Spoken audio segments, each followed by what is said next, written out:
This is your chemistry mentor and I welcome you to our YouTube channel Prasham study. आज हम दोबारा से हमारी नए चैप्टर की शुरुआत करने वाले हैं और आज हम जो चैप्टर शुरू करने वाले हैं वो है चैप्टर नंबर 1 10th क्लास का। ठीक है, तो चैप्टर नंबर 1 बहुत ही इंटरेस्टिंग है और एक बेस के साथ हमारा चैप्टर है ये। इसमें क्या है कि आपको रिएक्शन से रिलेटेड बेस मिलेगा कि रिएक्शंस क्या होती हैं, किस तरीके से हम प्रोडक्ट बना सकते हैं, रिएक्शंस के कौन कौन से टाइप होते हैं, ये सारी चीज़ें हम डिस्कस करेंगे इस चैप्टर के अंदर। तो हमारा चैप्टर का नाम क्या है? चैप्टर का नाम है केमिकल रिएक्शंस एंड इक्वेशन और इसका आज हम फर्स्ट पार्ट करने वाले हैं। देखो, चैप्टर का नाम है केमिकल रिएक्शंस एंड इक्वेशंस। तो केमिकल रिएक्शंस क्या होती हैं? देखो, जब हम दो या दो से ज़्यादा केमिकल्स को आपस में मिक्स करते हैं, जब हम दो या दो से ज़्यादा केमिकल्स को आपस में मिक्स करते हैं तो वो आपस में रिएक्ट करते हैं, अभिक्रिया करते हैं और कुछ एक प्रोडक्ट बनाते हैं। ठीक है, आपस में रिएक्ट करके कोई नई चीज़ बनाते हैं। तो ये जो पूरी प्रोसेस है, इस प्रोसेस को हम केमिकल रिएक्शन बोलते हैं। क्या बोला मैंने? जब हम दो या दो से ज़्यादा केमिकल्स को आपस में मिक्स करते हैं और मिक्स करने के बाद वो केमिकल्स आपस में रिएक्ट करके कोई नई चीज़ बनाते हैं, तो इस पूरी प्रोसेस को हम बोलते हैं केमिकल रिएक्शंस। ठीक है, अब केमिकल इक्वेशंस क्या होती हैं, इसको हम नेक्स्ट स्लाइड में हमारे एक एग्जाम्पल के साथ समझेंगे। देखो, होता क्या है, सबसे पहले जब हम रिएक्शन को पेपर पे रिप्रेजेंट करते हैं तो उसको इक्वेशन बोलते हैं। जब हम सिंबॉलिक फॉर्म में पेपर पर हमारी रिएक्शन को लिखते हैं या रिप्रेजेंट करते हैं, उस रिप्रेजेंटेशन को केमिकल इक्वेशन बोलते हैं। जैसे कि पहली बात तो ये है कि बीच में हमें इस तरीके का एरो लगाना होता है जब भी हम रिएक्शन लिखते हैं। अगर आप इसके अलावा कोई और एरो लगा देंगे, इज इक्वल टू लगा देंगे या कोई और एरो लगा देंगे, ऐसे करके दिस इम्प्लाइज का साइन लगा देंगे, तो इसके अलावा कोई भी साइन आपका गलत माना जाएगा। आपको क्या करना है, सिंपली ये वाला साइन लगाना है, इसके अलावा और कोई साइन यूज़ नहीं करना है। ठीक है, अब इस साइन की दो साइड होती है, एक लेफ्ट हैंड साइड होती है और दूसरी राइट हैंड साइड होती है। लेफ्ट हैंड साइड में जितने भी केमिकल्स आए, भले ही एक हो, दो हो, तीन हो, कितने भी हो, जो भी लेफ्ट हैंड साइड पर आएगा उसको रिएक्टेंट बोलेंगे, क्योंकि यही वो केमिकल होंगे जो रिएक्ट होंगे और फिर अपनी कोई नई चीज़ फॉर्म करेंगे। तो लेफ्ट हैंड साइड पे जितनी भी चीज़ें होंगी, जितने भी केमिकल्स होंगे, वो सारे कहलाएंगे रिएक्टेंट्स। ऐसे ही एरो के राइट हैंड साइड पे जितनी भी चीज़ें होंगी वो सारी कहलाएंगी प्रोडक्ट्स, क्योंकि वो रिएक्शन के बाद फाइनली बनकर आएंगे। तो फाइनली जो हमारे पास बन के आता है वो होता है प्रोडक्ट। तो राइट हैंड साइड पे जितनी भी केमिकल्स आएंगे उनको हम बोलेंगे प्रोडक्ट। ठीक है, तो ये हो गया। जैसे मैंने एक एग्जाम्पल लिया है यहाँ पे, magnesium plus oxygen will give magnesium oxide. Magnesium plus oxygen will give magnesium oxide. तो यहाँ पर लेफ्ट हैंड साइड पे मैंने मैग्नीशियम और ऑक्सीजन लिखा है, तो मैग्नीशियम ऑक्सीजन दोनों ही रिएक्टेंट है। और राइट हैंड साइड पे जो मैग्नीशियम ऑक्साइड बनकर हमें फाइनली मिला है वो हमारा क्या है, प्रोडक्ट है। ठीक है, अब ये तो हमने पूरा पूरा नाम लिखा हुआ है। अब ऐसा नहीं है कि हम बार बार ऐसे पूरा नाम लिखते रहेंगे, क्योंकि इसमें टाइम बहुत ज़्यादा लगता है। मैग्नीशियम एक बहुत बड़ा वर्ड है, फिर मैग्नीशियम ऑक्साइड भी बहुत बड़ा वर्ड है। तो इतना बड़े बड़े नाम लिखने से अच्छा क्या होता है, हम इनके सिंबल्स को यूज़ करते हैं रिप्रेजेंटेशन के लिए। तो यहाँ पर हमने क्या किया, मैग्नीशियम का symbol Mg plus O2 will give MgO। तो ये हमने रिप्रेजेंट किया है सिंबॉलिक फॉर्म में। तो ये जो सिंबॉलिक रिप्रेजेंटेशन होती है किसी भी इक्वेशन की, किसी भी रिएक्शन की, वो हमारी इक्वेशन कहलाती है। ठीक है, तो हमारी इक्वेशन क्या होती है, जब हम किसी रिएक्शन को उसके सिंबॉलिक फॉर्म में रिप्रेजेंट करते हैं तो वो उसकी इक्वेशन होती है। तो यहाँ पर ये इक्वेशन हो गई। क्लियर है, रिएक्शन, केमिकल रिएक्शन क्या होती हैं और इक्वेशंस क्या होती हैं। आई होप ये आपको क्लियर हो गया होगा। तो आज की क्लास में हमें जो कवर करना है, हमें टाइप्स ऑफ रिएक्शंस कवर करनी है। और टाइप्स ऑफ रिएक्शन में हमारी जो हैं वो कुछ मोटी मोटी 5 टाइप हैं। फर्स्ट हमारा क्या रहने वाला है, फर्स्ट हमारा कॉम्बिनेशन रिएक्शन रहेगा, सेकंड हमारा decomposition reaction, then displacement reaction, double displacement reaction and last oxidation and reduction reaction. ठीक है, ये सारे टाइप हमें करने हैं और यकीन मानिए आप क्लास में मेरे साथ जुड़े रहिए और आपको ये जो रिएक्शंस है टाइप, ये बिल्कुल साथ के साथ याद हो जाएंगे मेरे साथ। ठीक है, तो आप क्लास में बिल्कुल बने रहिए और ध्यान से क्लास को अटेंड करते रहिएगा। ठीक है, तो सबसे पहले शुरू करते हैं हमारी first type of reaction, that is combination reaction. देखो कॉम्बिनेशन का क्या मतलब होता है। कॉम्बिनेशन देखो कंबाइन करना, कोई भी चीज़ कंबाइन होती है, जुड़ती है, तो वो कॉम्बिनेशन कहलाता है। तो हमारी कॉम्बिनेशन रिएक्शन एक ऐसी रिएक्शन होती है जिसमें एक सिंगल प्रोडक्ट बनता है दो या दो से ज़्यादा रिएक्टेंट से। मतलब कहने का क्या है वो समझिए, हमारे जो रिएक्टेंट होंगे वो दो या दो से ज़्यादा होंगे, हमारे जो रिएक्टेंट होंगे वो दो या दो से ज़्यादा होंगे और कंबाइन होकर वो एक सिंगल प्रोडक्ट फॉर्म करेंगे। ठीक है, तो हमारी कॉम्बिनेशन रिएक्शन में क्या होता है, दो या दो से ज़्यादा प्रोडक्ट, दो या दो से ज़्यादा रिएक्टेंट होते हैं और जब वो कंबाइन होते हैं, कंबाइन होने के बाद एक सिंगल प्रोडक्ट बनाते हैं। तो ऐसी रिएक्शन जिसमें दो या दो से ज़्यादा रिएक्टेंट हो और वो कंबाइन होकर एक सिंगल प्रोडक्ट फॉर्म करे, ऐसी रिएक्शंस को हम बोलते हैं कॉम्बिनेशन रिएक्शन। क्या बोलते हैं, कॉम्बिनेशन रिएक्शन। जैसे मैंने यहाँ पे कुछ एग्जांपल्स रखे हैं। बर्निंग ऑफ कोल, देखो कोई भी चीज़ बर्न होती है तो वो ऑक्सीजन की प्रेजेंस में बर्न होती है। तो जब कार्बन ऑक्सीजन की प्रेजेंस में बर्न होगा तो कार्बन डाइऑक्साइड गैस फॉर्म करेगा। अब यहाँ पर कार्बन और ऑक्सीजन, यहाँ पे दो रिएक्टेंट है और फाइनली प्रोडक्ट कितना बन रहा है, एक सिंगल प्रोडक्ट बन रहा है। तो ये एक कॉम्बिनेशन रिएक्शन का एग्जांपल है। उसके अलावा H2 + O2 will give water, H2O। ठीक है, अब यहाँ पर भी देखोगे आप, दो रिएक्टेंट है और एक सिंगल प्रोडक्ट बन रहा है, तो ये भी किसका एग्जाम्पल है, कॉम्बिनेशन रिएक्शन का। ठीक है, तो कॉम्बिनेशन रिएक्शंस ऐसी रिएक्शंस होती है जिसमें दो या दो से ज़्यादा रिएक्टेंट होते हैं और वो कंबाइन होकर एक सिंगल प्रोडक्ट को फॉर्म करते हैं।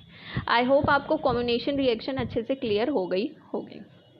ठीक है, अब आपको क्या करना है, जितने भी टाइप ऑफ रिएक्शंस हैं उनकी डेफिनेशन के साथ साथ आपको एक एक एग्जाम्पल एटलीस्ट याद रखना है। ठीक है, आप एक एक एग्जाम्पल याद रखेंगे। अगर एग्जाम में डायरेक्ट क्वेश्चन आता है और डायरेक्ट आपसे किसी टाइप ऑफ रिएक्शन की डेफिनेशन पूछी जाती है तो आपको डेफिनेशन के साथ साथ एक एग्जाम्पल में रिएक्शन ज़रूर लिखनी है। ठीक है, तो एक एग्जाम्पल ज़रूर याद रखिएगा। अब नेक्स्ट आता है हमारा एक्सोथर्मिक रिएक्शन। देखो कुछ रिएक्शंस ऐसी होती हैं जिसमें प्रोडक्ट के साथ ना हीट भी निकलती है। ठीक है, प्रोडक्ट के साथ हीट भी निकलती है। अब इसको याद कैसे रखेंगे, देखो एक्सो मीन्स होता है बाहर, एक्सो मीन्स क्या होता है, बाहर, और थर्मिक मीन्स क्या होता है, हीट। तो एक्सोथर्मिक मीन्स हीट बाहर, जब हीट बाहर निकले, ऐसी रिएक्शन जिसमें हीट बाहर निकले प्रोडक्ट के साथ, वो हमारी एक्सोथर्मिक रिएक्शन कहलाती है। जैसे कि यहाँ पे एग्जांपल है, कैल्शियम ऑक्साइड जिसका जनरल नेम क्विकलाइम होता है प्लस वाटर, जब इसको वाटर के साथ रिएक्ट किया जाता है तो कैल्शियम हाइड्रोक्साइड बनता है जिसका कॉमन नेम स्लेक्लाइम है। ठीक है, तो ये रिएक्शन है, इसमें क्या होता है, साथ में हीट भी रिलीज होती है, प्लस हीट। ठीक है, इसमें क्या होता है, जब ये प्रोडक्ट फॉर्म होता है तो साथ में हीट भी निकलती है, तो इसीलिए ये एक्सोथर्मिक रिएक्शन का एग्जाम्पल है। और ये जो है ना, ये आपकी जनरल लाइफ में आपको देखने को मिलेगा। होता क्या है, जब आपको पता होगा, अब तो पीओपी वगैरह हम दीवारों पे करवाते हैं, पहले क्या होता था, जो सीमेंट का प्लास्टर होता था उसके ऊपर हम डायरेक्ट सफ़ेदी किया करते थे, है ना। वो जो सफ़ेदी किया करते थे तो बाहर से हम पाउडर लेकर आते थे, फिर उसको पानी में मिलाते थे, है ना। बाहर से लेकर आते थे हम केमिकल, फिर उसको पानी में मिलाते थे। तो बाहर से जो वो केमिकल लाया जाता था वो होता था हमारा क्विकलाइम। ठीक है, वो क्या होता था, हमारा क्विकलाइम। फिर उस क्विकलाइम को हम क्या करते थे, पानी के अंदर मिक्स करते थे घर में लाकर। अगर आप में से किसी को याद हो, देखा हो किसी ने, तो फिर उसको हम क्या करते थे, पानी में मिक्स करते थे। और जब हम पानी में मिक्स करते थे और उस कंटेनर को हाथ लगाते थे तो वो गर्म हो जाता था। वो गर्म क्यों होता था, वो कैल्शियम हाइड्रोक्साइड की फॉर्मेशन के साथ हीट भी निकलती थी। पानी मिलाने के बाद क्या होता था, कैल्शियम हाइड्रोक्साइड फॉर्म होता था और साथ में हीट भी निकलती थी, तो इस वजह से वो कंटेनर जो है वो गर्म हो जाया करता था। तो ये एक ऐसी एग्जाम्पल है जो हमारी डेली लाइफ से रिलेटेड है ना। तो आप एग्जाम्पल्स को अगर थोड़ा डेली लाइफ से रिलेट करते हो तो आपको जल्दी याद होता है। तो अब अगर कभी भी सफ़ेदी की बात आएगी तो आपको याद आएगा, हाँ मैं आपने बताया था कि कैल्शियम ऑक्साइड को जब वाटर के अंदर मिक्स करते हैं तो कैल्शियम हाइड्रोक्साइड बनता है और कैल्शियम हाइड्रोक्साइड के साथ हीट भी निकलती है। और ये जो एग्जाम्पल है ये एक्सोथर्मिक रिएक्शन का एग्जाम्पल है ना। और इसके अलावा अगर आप नोटिस करो एक चीज़ और, तो देखो यहाँ पे दो रिएक्टेंट हैं और एक सिंगल प्रोडक्ट है। दो रिएक्टेंट और एक सिंगल प्रोडक्ट, तो ये आपके कॉम्बिनेशन रिएक्शन का भी एग्जाम्पल बन सकता है। तो आप एक ही एग्जाम्पल को एक्सोथर्मिक रिएक्शन का भी लिख सकते हो और इसी को आप कॉम्बिनेशन रिएक्शन का एग्जाम्पल भी बनाकर लिख सकते हो। तो ये दोनों का एग्जाम्पल बनेगा, ठीक है। अच्छा, आपको एक और चीज़ बताती हूँ मैं। जब ये हम वो बाहर से लाकर केमिकल को पानी के अंदर मिक्स करते थे, कैल्शियम हाइड्रोक्साइड बन जाता था, फिर हम क्या करते थे, उसको दीवार पे लगाते थे। दीवार पे लगाते थे तो जो हमारा कैल्शियम हाइड्रोक्साइड ये बना है, ये दीवार पे लगने के बाद कार्बन डाइऑक्साइड के साथ रिएक्ट करता था। हमारे नेचर में कार्बन डाइऑक्साइड होती है, आपको पता है। तो दीवार पे जब हम सफ़ेदी कर देते हैं तो उसके बाद वो कार्बन डाइऑक्साइड के साथ, एनवायरनमेंट में पाई जाने वाली कार्बन डाइऑक्साइड के साथ रिएक्ट करके बना लेता है कैल्शियम कार्बोनेट। क्योंकि हमारी सफ़ेदी हार्ड हो जाती है ना, हम तो लगाते हैं लिक्विड, है ना, पर वो क्या होती है, कुछ टाइम बाद 2 या 3 दिन बाद सूख जाती है और सूखने के बाद हार्ड हो जाती है। तो वो जो हार्ड हो जाती है वो क्या होती है, 2-3 दिन तक ये कैल्शियम हाइड्रोक्साइड जो है वो कार्बन डाइऑक्साइड के साथ रिएक्ट करता रहता है और रिएक्ट करने के बाद कैल्शियम कार्बोनेट फॉर्म कर लेता है, जिसका कॉमन नाम होता है लाइमस्टोन। कैल्शियम कार्बोनेट का कॉमन नेम क्या है, लाइमस्टोन। तो लाइमस्टोन फाइनली बन जाता है जब हम वो सफ़ेदी को दीवार पे लगाते हैं, ठीक है ना, क्लियर है। तो सबसे पहले हम मार्केट से क्या लेकर आए, कैल्शियम ऑक्साइड लेकर आए, जिसका नाम क्विक लाइम भी होता है। फिर हमने घर में लाने के बाद उसको वाटर के अंदर मिक्स किया। जब हमने उसको वाटर के अंदर मिक्स किया तो कैल्शियम हाइड्रोक्साइड, जिसको हम स्लेक्ड लाइम भी बोलते हैं, वो बनेगा, साथ में हीट भी निकलेगी। फिर जब हम कैल्शियम हाइड्रोक्साइड या जिसको हम स्लेक्ड लाइम बोलते हैं उसको दीवार पे लगाएंगे तो वो कार्बन डाइऑक्साइड के साथ रिएक्ट करके कैल्शियम कार्बोनेट बनाएगा, जिसको हम लाइमस्टोन भी बोलते हैं, ठीक है। ये पूरी प्रोसेस होती है, ये मैंने आपको बता दिया, ठीक है। आई होप आपको क्लियर हो गया होगा। तो एक्सोथर्मिक रिएक्शन की यहाँ पे क्या डेफिनेशन है वो मैं आपको बता देती हूँ। लिखा हुआ है reaction in which heat is released along with products. ऐसी रिएक्शन जिसमें प्रोडक्ट के साथ हीट भी रिलीज होती हैं वो हमारी एक्सोथर्मिक रिएक्शन कहलाती है। आई होप सो कि आपको अच्छे से क्लियर हो गया होगा।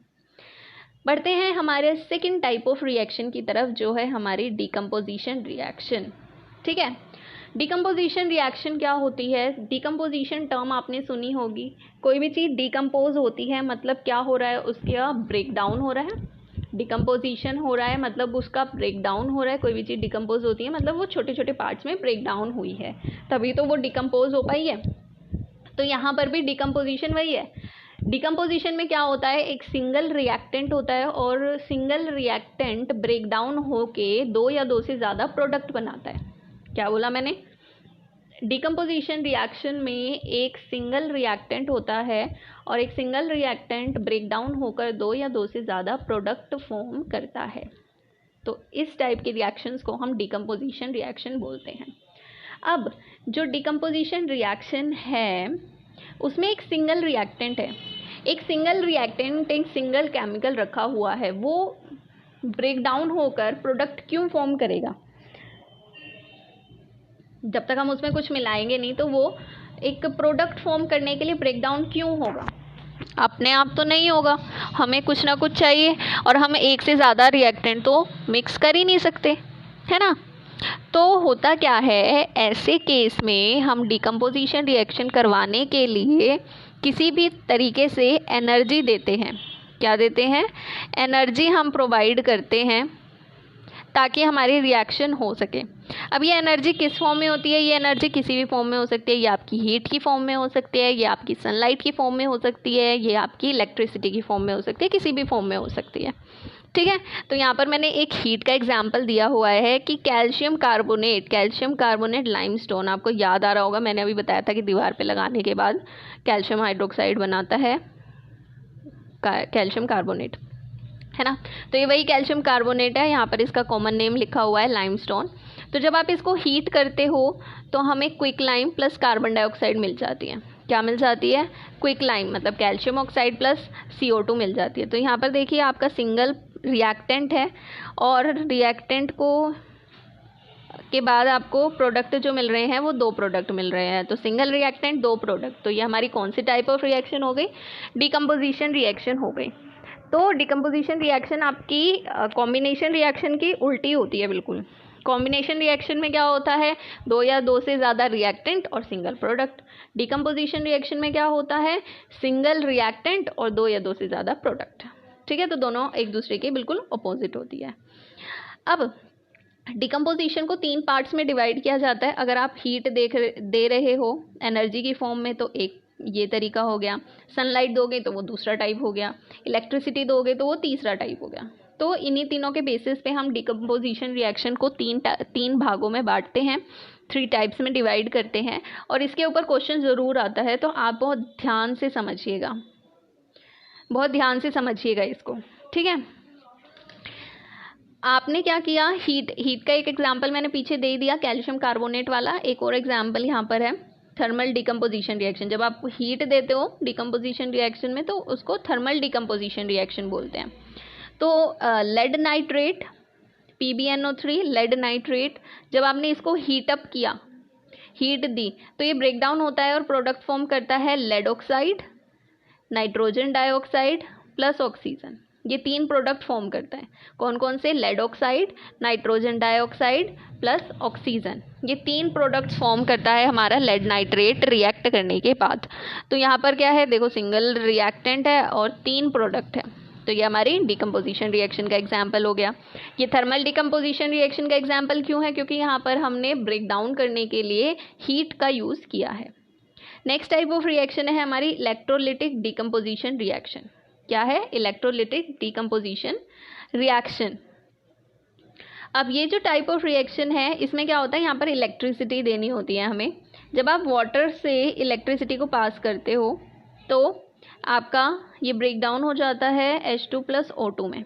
ठीक है, किसमें ब्रेक डाउन हो जाता है, H2 + O2 में।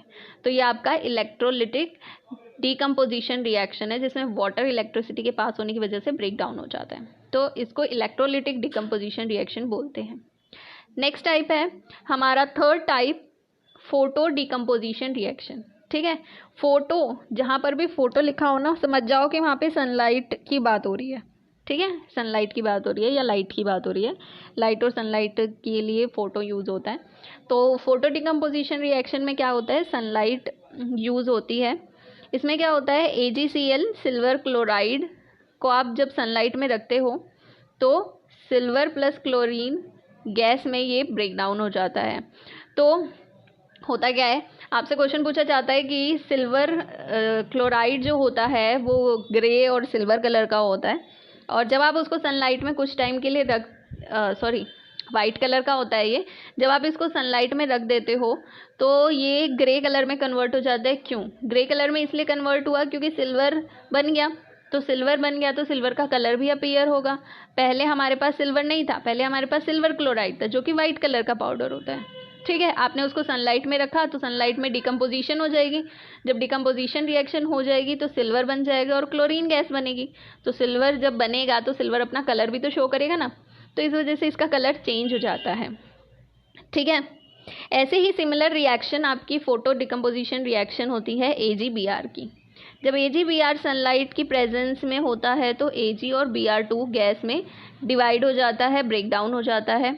तो जब ये ऐसे ब्रेक डाउन होता है, इस रिएक्शन को यूज़ किया जाता है ब्लैक एंड वाइट फोटोग्राफी के लिए।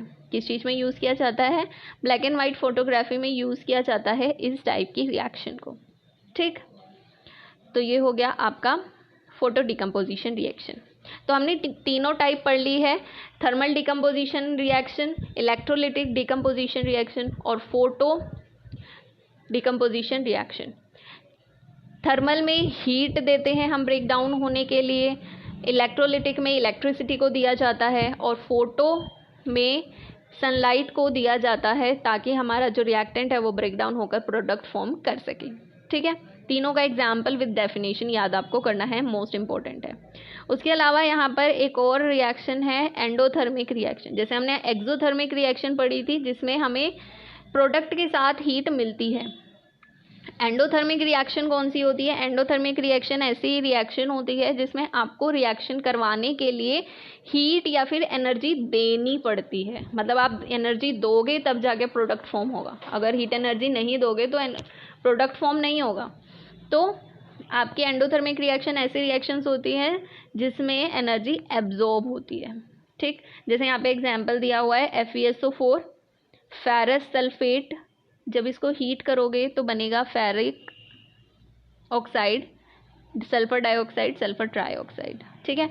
अब यहाँ पे Fe आप बोलोगे मैम Fe तो जो है वो आयरन का सिंबल होता है, बट यहाँ पर फेरस और फेरिक क्यों लिखा हुआ है? देखो यहाँ पर आप देखोगे तो FeSO4 में आयरन की जो वैलेंसी है वो +2 है, तो जब आयरन अपनी +2 वैलेंसी के साथ होता है अवेलेबल तो उसको फेरस बोलते हैं। और अगर इस वाले कंपाउंड में आप देखोगे तो Fe जो है, आयरन जो है वो अपनी +3 की वैलेंसी के साथ है, तो जब आयरन की वैलेंसी +3 होती है तो उसको हम फेरिक बोल देते हैं, ठीक है। और आयरन जब अपने एटॉमिक फॉर्म में होता है तो उसको आयरन ही बोलते हैं। तो आयरन जब अपने एटॉमिक फॉर्म में होगा तो उसको आयरन बोलेंगे, आयरन जब अपनी 2 वैलेंसी के साथ होगा तो उसको फेरस बोलेंगे, और आयरन जब अपनी 3 वैलेंसी के साथ होगा तो उसको फेरिक बोलेंगे। क्लियर है ना? तो ये होता है। ऐसे ही कॉपर में होता है, कॉपर की अगर 1 वैलेंसी होती है तो क्यूप्रस बोला जाता है, और कॉपर की जब 2 वैलेंसी होती है तो क्यूप्रिक बोला जाता है। तो इस तरीके से होता है, ठीक है ना। तो आई होप इतना क्लियर हो गया होगा। और ये भी आपकी एग्जाम्पल आप इसको लिख सकते हो, एंडोथर्मिक में भी यूज़ कर सकते हो, और इसी एग्जाम्पल को आप यूज़ कर सकते हो डिकम्पोजिशन रिएक्शन में, क्योंकि यहाँ पर भी एक सिंगल रिएक्टेंट है और 3 प्रोडक्ट फॉर्म हो रहे हैं, है ना। तो इसको आप डिकम्पोजिशन रिएक्शन का भी एग्जाम्पल मानकर कर सकते हो। तो ये सारा हमारा हो चुका है। अब हमारी थर्ड टाइप ऑफ रिएक्शन आती है जो कि है डिस्प्लेसमेंट रिएक्शन, ठीक है। डिस्प्लेसमेंट क्या होता है? कोई अपनी जगह छोड़कर चला जाए और उसकी जगह पर कोई और आ जाए तो वो डिस्प्लेसमेंट होता है। डिस्प्लेसमेंट क्या होता है? जब कोई अपनी जगह छोड़ दे और उसकी जगह पर कोई और आ जाए, मतलब उसने उसको डिस्प्लेस कर दिया। तो वही यहाँ पर भी वही डिस्प्लेसमेंट वाला काम होगा। यहाँ पर क्या होता है, जो ज़्यादा रिएक्टिव एलिमेंट होता है वो कम रिएक्टिव एलिमेंट को हटाकर उसकी जगह जाकर बॉन्ड बनाने लगता है। क्या बोला मैंने? जो लेस रिएक्टिव एलिमेंट होता है उसको हटा के जो हाईली रिएक्टिव एलिमेंट होता है वो जाकर बॉन्ड बनाने लगता है, ठीक है। क्योंकि कमज़ोर इंसान को तो कोई भी आराम से हटा देता है। मान लो कोई एक दुबला पतला सा बच्चा बैठा हुआ है और एक ताकतवर हट्टा कट्टा बच्चा आकर उसे बोलेगा अबे हट चल मेरे को बैठना है यहाँ पे, तो वो तो ईजिली हटा ही देगा ना उसको, है ना। तो वही काम यहाँ पर होता है। ऐसा करना नहीं चाहिए, गलत बात है, बट फिर भी अब होता तो है। ऐसे ही हमारे यहाँ पर केमिकल रिएक्शन में होता है, जो ज़्यादा रिएक्टिव एलिमेंट होता है ना वो कम रिएक्टिव एलिमेंट को हटा देता है और उसकी जगह पर जाकर बॉन्ड बनाने लगता है। जैसे यहाँ पर आप एग्जाम्पल देखेंगे तो आयरन प्लस कॉपर सल्फेट यहाँ पर हमने एज अ रिएक्टेंट लिए हैं। अब होता क्या है, आयरन जो है वो ज़्यादा रिएक्टिव है कॉपर से, तो जो ज़्यादा रिएक्टिव है मतलब ज़्यादा ताकतवर है वो क्या करेगा, कम ताकतवर को उसकी जगह से हटा देगा। तो आयरन क्या करेगा, कॉपर को उसकी जगह से हटा लेगा और हटाने के बाद सल्फेट के साथ बॉन्ड बनाने लग जाएगा और आयरन सल्फेट फॉर्म हो जाएगा, जिसको आप फेरस सल्फेट भी बोल सकते हैं। तो यहाँ पर ये आयरन सल्फेट फॉर्म होगा और बेचारा कॉपर तो अलग निकल गया, है ना। ये तो बेचारा कम रिएक्टिव था ना, तो इसलिए बेचारे को हटा दिया गया आयरन द्वारा, तो हो गया डिस्प्लेसमेंट। तो डिस्प्लेसमेंट रिएक्शन में क्या होता है, highly reactive element less reactive element को हटाकर उसकी पोजीशन से अपना जाकर वहाँ पर बॉन्ड बनाने लगता है। जैसे कि यहाँ पर आयरन ने कॉपर को उसकी जगह से हटाया और उसकी जगह जाकर बॉन्ड बनाने लग गया, ठीक है। तो इतना आपको क्लियर हो गया होगा, ये डिस्प्लेसमेंट रिएक्शन होती है। अब कई बार क्या होता है ना, डबल डिस्प्लेसमेंट रिएक्शन भी होती है, जो कि हमारा 4th टाइप है, ठीक है। तो नेक्स्ट टाइप ऑफ रिएक्शन क्या है, double displacement reaction. Double displacement मतलब क्या, पहले तो सिर्फ एक जना एक को हटा रहा था और बॉन्ड बना रहा था, अब यहाँ पर डबल डिस्प्लेसमेंट होगा, मतलब अब होगी एक्सचेंज ऑफ आयंस। अब आयंस एक्सचेंज होंगे, मतलब एक का प्लस दूसरे के माइनस के साथ जुड़ेगा और दूसरे का प्लस पहले वाले के माइनस के साथ जुड़ जाएगा, जैसा कि यहाँ पर दिखाया हुआ है। देखो यहाँ पर क्या है, sodium sulphate plus barium chloride, ये दोनों ही ब्रेक डाउन होंगे।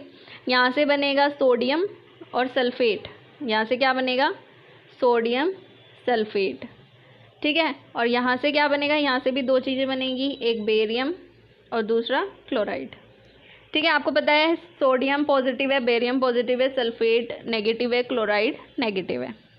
अब ये वाला जो पॉजिटिव है ये जाकर इस वाले नेगेटिव के साथ जुड़ेगा और ये वाला जो नेगेटिव है ये जाकर इस वाले पॉजिटिव के साथ जुड़ेगा। मतलब सोडियम जुड़ जाएगा क्लोरीन के साथ और सल्फेट जुड़ जाएगा बेरियम के साथ। तो यहाँ पे क्या हुआ, आयंस का एक्सचेंज हुआ, आयंस का एक्सचेंज हुआ ना, बिल्कुल। इसका पॉजिटिव इसके नेगेटिव के साथ और इसका पॉजिटिव इसके नेगेटिव के साथ जुड़ गया। तो बना क्या, बेरियम सल्फेट और सोडियम क्लोराइड। तो एक्सचेंज ऑफ आयंस होता है डबल डिस्प्लेसमेंट के केस में। डबल डिस्प्लेसमेंट के केस में क्या होता है, एक्सचेंज ऑफ आयंस, एक का प्लस दूसरे के माइनस के साथ और दूसरे का प्लस पहले वाले के माइनस के साथ जुड़ जाता है और बॉन्ड बनाकर प्रोडक्ट फॉर्म करता है। ठीक है ना, ऐसे होता है। अब जब कई बार क्या होता है, डबल डिस्प्लेसमेंट रिएक्शन में एक प्रेसिपिटेशन रिएक्शन भी हो जाती है। प्रेसिपिटेशन रिएक्शन क्या होता है, प्रेसिपिटेट फॉर्म हो जाते हैं, एक इनसोल्यूबल पार्ट फॉर्म हो जाता है जिसकी वजह से रिएक्शन में कलर चेंज हो जाता है। ठीक है, रिएक्शन में कलर चेंज क्यों होता है, जब प्रेसिपिटेट्स फॉर्म होते हैं तो रिएक्शन में कलर आ जाता है। जैसे कि यहाँ पे देखो, यहाँ पे क्या होता है, जब हमारे पास रिएक्शन होती है सोडियम सल्फेट और BaCl2 बेरियम क्लोराइड, ये दोनों एज अ रिएक्टेंट हमारे पास अवेलेबल होते हैं, तो हमारा जो सोल्यूशन होता है वो कलरलेस होता है। ठीक है, कैसा होता है, कलरलेस होता है। पर जब ये दोनों रिएक्ट कर जाते हैं और रिएक्ट करने के बाद बेरियम सल्फेट और सोडियम क्लोराइड बनाते हैं, तो इसमें जो ये बेरियम सल्फेट होता है ये सोल्यूबल नहीं होता और सोल्यूबल ना होने की वजह से इसमें क्या होते हैं, इनसोल्यूबल प्रेसिपिटेट फॉर्म होते हैं। क्या होते हैं, इनसोल्यूबल प्रेसिपिटेट फॉर्म होते हैं जो कि वाइट कलर के होते हैं। इस वजह से हमारा जो सोल्यूशन है वो वाइट कलर का हमें दिखाई देने लग जाता है। ठीक है, तो इस टाइप के रिएक्शंस को हम प्रेसिपिटेशन रिएक्शन बोलते हैं।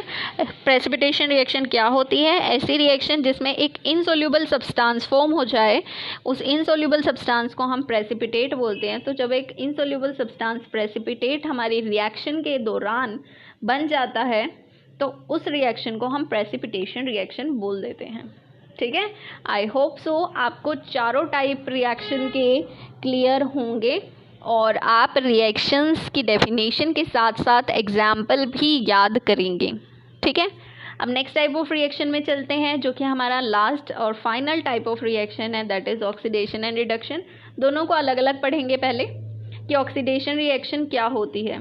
देखो, ऑक्सीडेशन मतलब एडिशन ऑफ ऑक्सीजन, ऑक्सीडेशन मतलब एडिशन ऑफ ऑक्सीजन या फिर रिमूवल ऑफ हाइड्रोजन, दोनों में से कोई एक कंडीशन हो तो उसको हम ऑक्सीडेशन बोल देते हैं। अगर किसी एटम के साथ या किसी एलिमेंट के साथ अगर ऑक्सीजन ऐड हो जाए तो उसको ऑक्सीडेशन बोल देंगे, या फिर किसी के साथ हाइड्रोजन जुड़ा हुआ था, बॉन्ड बनाया हुआ था और उसने अपना बॉन्ड तोड़ दिया और हाइड्रोजन अलग हो गया उससे, तो उसे भी हम ऑक्सीडेशन रिएक्शन बोल देते हैं। जैसे एग्जाम्पल के साथ समझेंगे, यहाँ पे कॉपर है, ऑक्सीजन के साथ रिएक्ट कर रहा है। तो जब कॉपर ऑक्सीजन के साथ रिएक्ट करता है तो बनाता है कॉपर ऑक्साइड। ठीक है, क्या बनाता है, कॉपर ऑक्साइड। अब जो कॉपर ऑक्साइड बना है यहाँ पर, उसमें अगर हम लेफ्ट हैंड साइड, हमेशा कंपैरिजन करेंगे लेफ्ट हैंड साइड का, राइट हैंड साइड का कंपैरिजन नहीं करेंगे, लेफ्ट हैंड साइड का देखना है आपको। देखो, लेफ्ट हैंड साइड में कॉपर था, यहाँ पर सिर्फ कॉपर था, पर जब राइट हैंड साइड में प्रोडक्ट बना तो कॉपर के साथ ऑक्सीजन भी जुड़ गया। पहले ऑक्सीजन नहीं था, अब ऑक्सीजन ऐड हो गया, तो एडिशन ऑफ ऑक्सीजन हुआ और एडिशन ऑफ ऑक्सीजन को हम बोलते हैं ऑक्सीडेशन। तो हम बोलेंगे कि कॉपर का ऑक्सीडेशन हो गया। क्या बोलेंगे कि कॉपर का ऑक्सीडेशन हो गया। अब आप ऐसा नहीं बोलोगे कि इधर तो ऑक्सीजन था और इधर से ऑक्सीजन हट गया, नहीं, आपको रिएक्टेंट की तरफ से देखना है कि रिएक्टेंट में नहीं था और प्रोडक्ट में आ गया ऑक्सीजन। ठीक है, तो कंफ्यूज नहीं होना है, आपको रिएक्टेंट को देखना है कि उसमें क्या हुआ है, ऑक्सीजन ऐड हुआ है या नहीं हुआ है, हाइड्रोजन रिमूव हुआ है या नहीं हुआ है। तो आपको रिएक्टेंट में देखना है, प्रोडक्ट में नहीं देखना है, रिएक्टेंट से प्रोडक्ट के अंदर जाना है। ठीक है, तो बढ़ते हैं आगे। ऑक्सीडेशन हमने सीख लिया। ऑक्सीडेशन रिएक्शन क्या होती है, या तो किसी एलिमेंट के साथ एडिशन ऑफ ऑक्सीजन हो जाए या फिर रिमूवल ऑफ हाइड्रोजन हो जाए, दोनों ही केसेस में आपका ऑक्सीडेशन रिएक्शन होती है। नेक्स्ट आती है रिडक्शन रिएक्शन। रिडक्शन बिल्कुल ऑक्सीडेशन का उल्टा होता है। ऑक्सीडेशन में ऑक्सीजन ऐड होती है, यहाँ पर ऑक्सीजन रिमूव होती है। ऑक्सीडेशन में रिमूव हाइड्रोजन होता है, यहाँ पर हाइड्रोजन का एडिशन होता है। तो रिडक्शन रिएक्शन ऐसी रिएक्शंस होती है जिसमें रिमूवल ऑफ ऑक्सीजन हो और एडिशन ऑफ हाइड्रोजन हो, ऐसे रिएक्शंस को रिडक्शन रिएक्शन बोलते हैं। जैसे देखते हैं यहाँ पर कॉपर ऑक्साइड था, कॉपर ऑक्साइड ने हाइड्रोजन के साथ रिएक्ट किया और यहाँ पर बना product copper plus hydrogen water, ठीक है। तो यहाँ पे कॉपर ऑक्साइड था, कॉपर के साथ ऑक्सीजन था, पर जब प्रोडक्ट की हमने बात की तो कॉपर अकेला रह गया, मतलब ऑक्सीजन हट गया, ऑक्सीजन ने बॉन्ड तोड़ दिया और अलग हो गया। तो ऐसा केस जिसमें रिमूवल ऑफ ऑक्सीजन होता है वो हमारा रिडक्शन रिएक्शन होता है। तो यहाँ पे कॉपर ऑक्साइड का रिडक्शन हुआ है, क्या बोलेंगे हम, कॉपर ऑक्साइड का रिडक्शन हुआ है, कॉपर ऑक्साइड का रिडक्शन हुआ है। तो मैंने क्या बोला, लेफ्ट हैंड साइड का लिया कॉपर ऑक्साइड, कि कॉपर ऑक्साइड का रिडक्शन हुआ है, ऐसा नहीं बोला कि कॉपर का कुछ हुआ है, नहीं, कॉपर का कुछ नहीं हुआ, कॉपर ऑक्साइड का रिडक्शन हुआ है। तो रिएक्टेंट की तरफ से हमें कंपेयर करना होता है, ये आपको याद रखना है। बार बार मेरे रिपीट करने का रीज़न यही है कि बच्चे बहुत ज़्यादा कंफ्यूज होते हैं इन टॉपिक्स में। क्यों? क्योंकि वो कई बार प्रोडक्ट से कंपेयर करना शुरू करते हैं और जब आप प्रोडक्ट से कंपेयर करोगे तो आपका ऑक्सीडेशन रिडक्शन बन जाएगा और रिडक्शन ऑक्सीडेशन बन जाएगा, तो आप उल्टा लिख कर आ जाओगे। तो इसीलिए कंपेयर कहाँ से करना है, आपको कंपेयर करना है हमारी रिएक्टेंट से, ठीक है। अब ऐसी रिएक्शंस भी होती हैं कुछ जिसमें ऑक्सीडेशन और रिडक्शन दोनों एक ही रिएक्शन के अंदर होते हैं, ठीक है। कई बार ऐसी रिएक्शंस भी होती है जिसमें एक ही रिएक्शन के अंदर आपका कोई ऑक्सीडाइज हो रहा होता है और कोई रिड्यूस हो रहा होता है। तो ऐसी रिएक्शंस को हम बोलते हैं रिडॉक्स रिएक्शन। ऐसी रिएक्शंस को हम क्या बोलते हैं, रिडॉक्स रिएक्शन या फिर ऑक्सीडेशन रिडक्शन रिएक्शन भी बोल देते हैं। अब ऑक्सीडेशन रिडक्शन रिएक्शन इतना बड़ा नाम कौन लिखे, तो इससे बढ़िया रिडॉक्स रिएक्शन लिख सकते हो आप, ठीक है। तो जैसे यहाँ पे एग्जाम्पल दिया हुआ है मैंने, कॉपर ऑक्साइड प्लस हाइड्रोजन ये रिएक्ट करके कॉपर प्लस वाटर बनाएंगे। अब इसमें ऑक्सीडेशन कौन सा है, रिडक्शन कौन सा है, वो बहुत ध्यान से समझिएगा, कैसे पता चलेगा। सबसे पहले आप कॉपर ऑक्साइड को देखिए, कॉपर ऑक्साइड यहाँ जाकर क्या बन रहा है, कॉपर बन रहा है, ठीक है। कॉपर ऑक्साइड प्रोडक्ट में क्या बन रहा है, कॉपर बन जा रहा है। तो मतलब यहाँ पर ऑक्सीजन था और यहाँ पर ऑक्सीजन नहीं है, मतलब रिमूवल ऑफ ऑक्सीजन, और रिमूवल ऑफ ऑक्सीजन हमारा क्या होता है, रिडक्शन होता है। क्या होता है, रिडक्शन होता है, क्लियर है। अब इसको हाइड्रोजन को देखते हैं, हाइड्रोजन यहाँ पर है H2 और यहाँ पर H2 के साथ क्या जुड़ गया, O, और बना लिया वाटर। तो यहाँ पर एडिशन ऑफ ऑक्सीजन हुआ है, तो ये ऑक्सीडेशन का पार्ट हो गया। क्या हुआ, ये ऑक्सीडेशन का पार्ट हो गया, क्लियर है। कैसे पता लगाया हमने, एक एक करके देखना है। अगर किसी में ऑक्सीजन ऐड हो रही है तो वो ऑक्सीडेशन है, किसी में ऑक्सीजन रिमूव हो रही है तो वो आपका रिडक्शन है, ठीक है। तो इस तरीके से कुछ ऐसी रिएक्शंस भी होती है जिसमें ऑक्सीडेशन और रिडक्शन दोनों चीज़ें होती हैं। आई होप आपको ऑक्सीडेशन, रिडक्शन और रिडॉक्स रिएक्शन तीनों क्लियर हो गई होंगी, ठीक है ना। तो आज की क्लास में हमने इतना ही रखना है, क्योंकि हमें टाइप्स ऑफ रिएक्शन इस क्लास में कवर करनी थी और हमने टाइप्स ऑफ रिएक्शन इस क्लास में कवर कर ली है। हमने 5 टाइप ऑफ रिएक्शन पढ़ी है यहाँ पर। कौन कौन सी, सबसे पहले हमने कॉम्बिनेशन रिएक्शन पढ़ी, जिसमें हमने देखा कि 2 या 2 से ज़्यादा रिएक्टेंट जब प्रोडक्ट फॉर्म करते हैं तो एक सिंगल प्रोडक्ट फॉर्म करते हैं। फिर हमने सेकेंड टाइप ऑफ रिएक्शन पढ़ी, जिसमें हमने बोला डिकम्पोजिशन रिएक्शन। डिकम्पोजिशन रिएक्शन में एक सिंगल रिएक्टेंट होता है और उससे 2 या 2 से ज़्यादा प्रोडक्ट फॉर्म होते हैं। थर्ड टाइप हमने पढ़ा डिस्प्लेसमेंट रिएक्शन, जिसमें एक highly reactive element less reactive element को डिस्प्लेस करके उसकी जगह बॉन्ड बनाने लगता है। फोर्थ टाइप हमने पढ़ी डबल डिस्प्लेसमेंट रिएक्शन, जिसमें हमने देखा एक्सचेंज ऑफ आयंस होते हैं। फिर हमने फिफ्थ टाइप पढ़ी, जिसमें हमने पढ़ा रिडॉक्स रिएक्शन, ऑक्सीडेशन और रिडक्शन। हमने देखा ऑक्सीडेशन कब बोला जाता है, जब या तो ऑक्सीजन ऐड हो या फिर हाइड्रोजन रिमूव हो, तो वो ऑक्सीडेशन रिएक्शन होती है।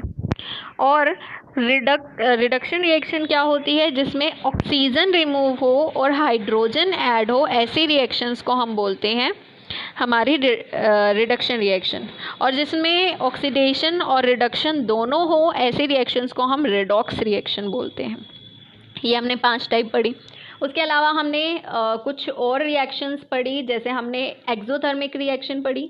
एक्सोथर्मिक रिएक्शन जिसमें हीट रिमूव होती है प्रोडक्ट के साथ, मतलब प्रोडक्ट तो बनेगा, साथ में हमारी हीट भी रिलीज होगी। उसके अलावा एंडोथर्मिक रिएक्शन हमने पढ़ी, जिसमें आपको प्रोडक्ट फॉर्म करने के लिए हीट पहले देनी पड़ती है, एनर्जी आपको देनी पड़ती है। ऐसी रिएक्शंस को एंडोथर्मिक रिएक्शन बोलते हैं। प्रेसिपिटेशन रिएक्शन क्या होती है? ऐसी रिएक्शन जिसमें एक इनसोल्यूबल सब्सटेंस बनता है जिसको हम प्रेसिपिटेट बोलते हैं। तो जिसमें प्रेसिपिटेट फॉर्म होता है, ऐसी रिएक्शंस को हम प्रेसिपिटेशन रिएक्शन बोलते हैं। ठीक है, तो ये सारी टाइप की रिएक्शंस हमने पढ़ी। आई होप आपको अच्छे से क्लियर हो गई होंगी। आप वीडियो को अच्छे से देखिएगा, डेफिनेशंस को लर्न कीजिएगा, और डेफिनेशंस के साथ साथ एक एक एग्जांपल ज़रूर लर्न करना है। अगर आपको ये पीडीएफ नोट्स के फॉर्म में चाहिए तो आप हमारे टेलीग्राम चैनल को ज्वाइन कर सकते हैं। डिस्क्रिप्शन बॉक्स में आपको मिल जाएगा इसका, हमारे चैनल का लिंक, तो वहाँ पर जाकर आप हमको ज्वाइन कर लीजिएगा। वहाँ पर आपको सारे चैप्टर्स के नोट्स मिल जाएंगे। ठीक है, उसके अलावा आप हमें हमारे फेसबुक पेज पर भी फॉलो कर सकते हैं। वहाँ पर आपको सारी वीडियोस, आने वाली सारी वीडियोस के लिंक मिल जाते हैं, नोट्स मिल जाते हैं। ठीक है, कोई भी अनाउंसमेंट होती है वो सारी चीज़ें आपको वहाँ पर नोटिफाई कर दी जाती है, तो आप वहाँ पर भी हमें ज्वाइन कर सकते हैं। उसके अलावा हमारे चैनल को सब्सक्राइब कर लीजिएगा, और वीडियो अगर पसंद आई हो तो लाइक और शेयर ज़रूर कीजिएगा। बेल आइकन को प्रेस कर लीजिएगा ताकि नोटिफिकेशन आपको मिलती रहे हर वीडियोज़ की। ठीक है, तो मिलते हैं अगली क्लास में सेकेंड पार्ट के साथ। तब तक के लिए पढ़ते रहिए। All the very best. Thank you.